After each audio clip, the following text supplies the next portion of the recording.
श्री शिवाय नमस्तुभ्यम। दोस्तों, कैसे हैं आप सभी लोग। हम आज बिना जलहरी बनाए पार्थिव शिवलिंग का निर्माण किस प्रकार करते हैं और उस शिवलिंग की पूजा किस प्रकार करते हैं और उसका विसर्जन किस प्रकार करते हैं, ये हम आपको इस वीडियो में बताएंगे। हम जलहरी इसलिए नहीं बनाते हैं ताकि शिवलिंग का निर्माण आसानी से हो जाता है।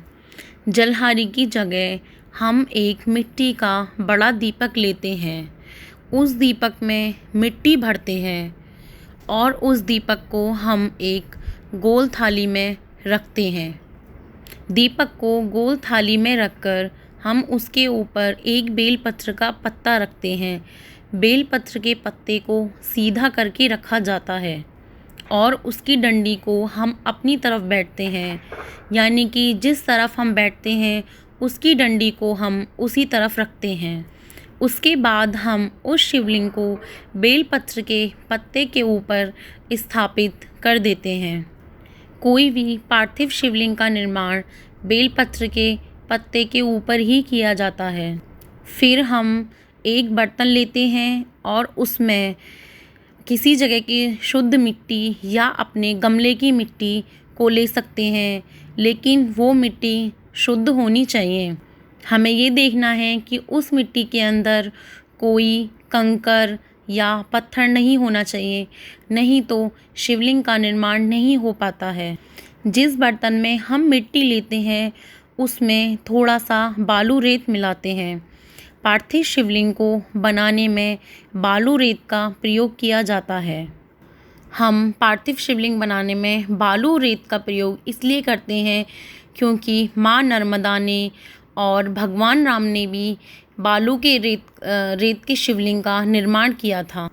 फिर हम मिट्टी और बालू रेत में थोड़ा सा जल और गंगा जल डालकर उसको अच्छे से मिलाते हैं। उस मिट्टी को इतने अच्छे से मिलाते हैं कि शिवलिंग का निर्माण आसानी से हो जाए। हम मिट्टी में जल उतना ही डालते हैं, ना तो मिट्टी ज़्यादा पतली हो। अगर मिट्टी ज़्यादा पतली होती है तो शिवलिंग बह जाता है, और ना मिट्टी ज़्यादा टाइट हो। अगर मिट्टी ज़्यादा टाइट होती है तो वो शिवलिंग बीच में से खंडित हो जाता है। हम मिट्टी उसी प्रकार मिलाते हैं जिससे आसानी से शिवलिंग का निर्माण हो सकता है। उसके बाद उस मिट्टी को शिवलिंग का आकार देकर हम बेलपत्र के पत्ते के ऊपर स्थापित कर देते हैं। इस तरह से शिवलिंग का निर्माण पूर्ण रूप से हो जाता है।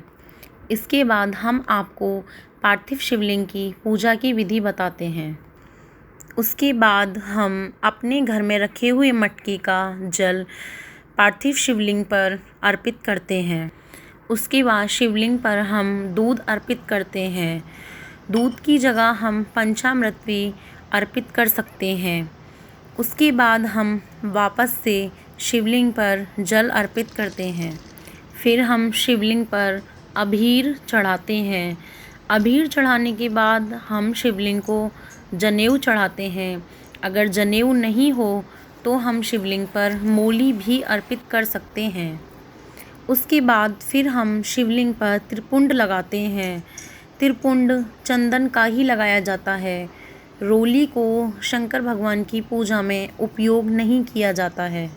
त्रिपुंड लगाने के बाद सबसे पहले हम शिवलिंग पर चावल चढ़ाते हैं। हम ये देखते हैं कि कोई भी चावल कटा हुआ या टूटा हुआ नहीं होना चाहिए, क्योंकि शिवलिंग पर कोई भी चीज़ अर्पित की जाती है तो वो पूर्ण ही अर्पित की जाती है। फिर हम शिवलिंग पर कोई भी अनाज जैसे गेहूँ, दाल, पीली सरसों, काले तिल इत्यादि भी चढ़ा सकते हैं। हम शिवलिंग पर काली मिर्च भी चढ़ा सकते हैं। काली मिर्च को इसलिए चढ़ाया जाता है कि अपनी मनोकामना के लिए। फिर हम शिवलिंग पर बेलपत्री के पत्ते पर चंदन लगाकर चढ़ाते हैं। जब हम बेलपत्री के पत्ते पर चंदन लगाकर चढ़ाते हैं तो उसकी डंडी को अपनी तरफ रखते हैं। जब बेलपत्री के पत्ते को पार्थिव शिवलिंग के ऊपर चढ़ाया जाता है तो पत्ते को उल्टा कर कर ही चढ़ाते हैं। इस तरह से हमारी पार्थिव शिवलिंग की पूजा पूर्ण होती है। जब हम पूजा को पूर्ण कर लेते हैं तो उसके बाद हम आपको विसर्जन की विधि बताते हैं। पार्थिव शिवलिंग को विसर्जन करने के लिए सबसे पहले हाथ में उल्टी करके बेलपत्र के पत्ते को रखा जाता है। उसके ऊपर हम थोड़ा सा जल डालते हैं। जल डालने के बाद उस शिवलिंग को हम अपने हाथ पर रखते हैं और उसे किसी डब्बे में विसर्जित कर देते हैं। डब्बे में विसर्जित करने के बाद उस शिवलिंग को हम किसी पेड़ पौधे इत्यादि में विसर्जन कर देते हैं।